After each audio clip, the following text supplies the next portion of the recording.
মেলে আমার প্রশ্নগুলিও তাই ছোট্ট ছোট্ট আকারে আমি করে যাচ্ছি, কিন্তু যত যাবে তলে তত যাবে মেলে।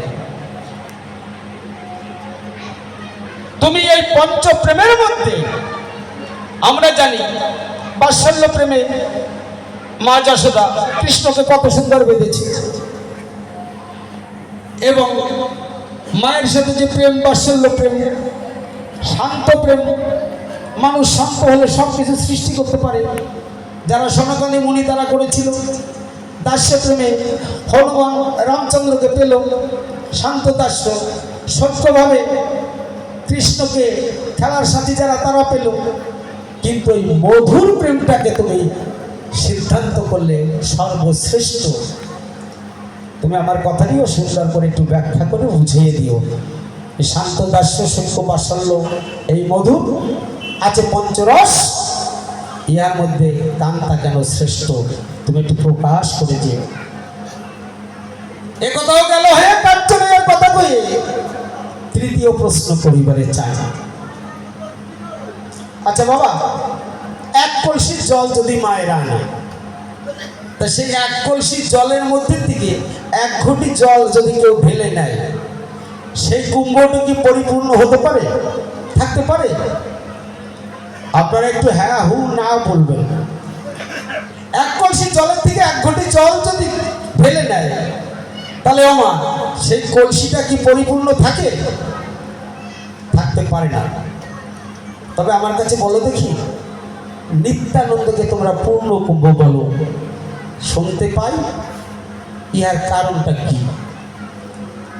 জাহ্নবী বসুদেব দুইজনকে করলো বিবাহ, 7টি সন্তান যার করে, সেই নিত্যানন্দ পূর্ণ কুম্ভ হয় কেমন করে? কথা নিয়েও একটু ভালো করে বুঝিয়ে দিও। কৃষ্ণের অনন্ত শক্তি তাহে তিনি প্রধান, চিৎ শক্তি মায়া শক্তি জীব শক্তি যার নাম। চিৎ শক্তি মায়া শক্তি তটস্থ কহি জানে, তারপরে অন্তরঙ্গা ভক্ত হয় নাকি সবার উপরে। কিন্তু এই কান্তা প্রেমটা কি, কান্তা না নোনতা, এই কথাটা নিয়েও সুন্দর করে একটু ব্যাখ্যা করে বুঝিয়ে দিও। ইত্যাকারে আমার 4খানি প্রশ্ন হয়ে গেছে, ছোট্ট ছোট্ট আকারে আমি 4খানি প্রশ্ন করে গেলাম। আর একটি দেব নাকি? সকাল সকাল এই কথাগুলি যখন ব্যাখ্যা করবে, আমি দেখতে পাচ্ছি জগতের মাঝে মানুষ এত কৃষ্ণ নাম করে, হরি নাম করে, চতুর্দিকে নামে গানে একেবারে সারা পৃথিবী ভরপুর। কিন্তু তুমি আমার কাছে বলো দেখি, এই যে মানুষের কোলাহল, মানুষে মানুষে বিভেদ, মানুষে মানুষে দাঙ্গা, এ তো বেড়েই চলেছে, এ তো কমেনি। তাহলে এই নামে তোমার কি কাজটা হয়? এই নামে কি কাজ হয়? এই নাম করলে পরে এই জগতে মানুষের কি উপকার হতে পারে? মানুষ তো দেখতে পাচ্ছি দিনে দিনে উচ্ছৃঙ্খল হয়ে যাচ্ছে। আমরা দেখেছি ত্রেতা যুগে রামের ভাই ছিল, রামের ভাই ছিল, আসতে কিছু বললে বলবেন। রামের ভাই ছিল, ভ্রাতৃভক্তি দেখিয়েছিল, আপনাদের আছে জানা। আজ আমরা কলির যুগে ভাই ভাই বিভেদ,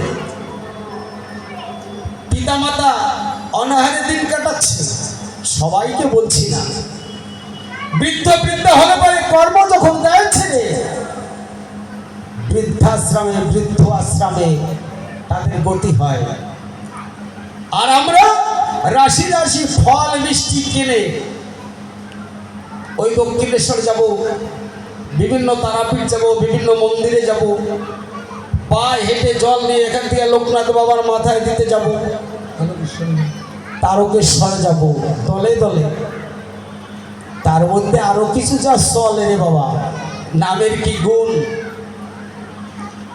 দাজাই দিয়ে তো সবাই বলে ভোগ ভোগ, নিন্দা করছি না,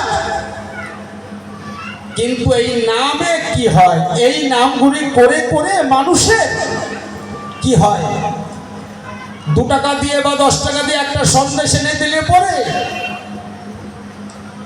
মায়ের মুখে তুলে দিয়ে এক গ্লাস জল দিলে পরে সেই মা কত সযত্নে সেবা করে সন্তানের মাথায় হাত দিয়ে আশীর্বাদ করে আমি যেন পরজন্মে এইরকম আর একটি সন্তান লাভ করতে পারি এই জগৎ সংসারে।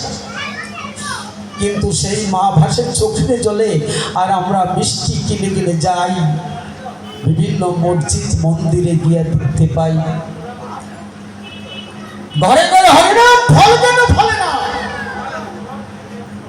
দেশলার কাঠির দোষে একটি কাঠিও জ্বলে না।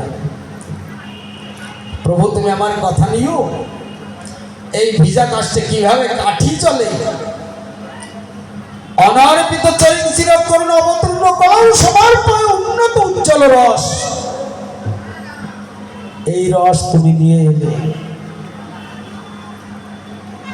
জগৎবাসী কি পেল কি দিলে, তুমি কথা নিয়ে সুন্দর করে ব্যাখ্যা করে বুঝিয়ে দিও মানুষ কোন পথে যাবে।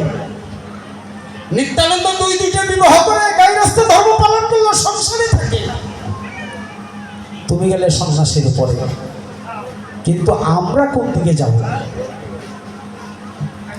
যাই হোক, ইত্যা আকারে পাঁচখানি প্রশ্ন তাকে দেওয়া হয়ে গেছে। প্রথম মাসে বেশি দেওয়ার দরকার নাই, প্রথমবারে তাকে বেশি বলে আমি কেন হতে যাবো দোষী, আর বলবোই বা কেন বেশি। তবে তুমি আমার কথা নিও, সুন্দর করে ব্যাখ্যা করে বুঝিয়ে দিও। ওই চাপা ছাইতে আগুন দিও না, আমি কিন্তু তোমার শিষ্য। যাক, একে বলার দরকার নাই, সুরার ছন্দ করে আরো কিছু বলবো, তারে আপনারা বসে বসে কথা বলে শ্রবণ করবেন। তাই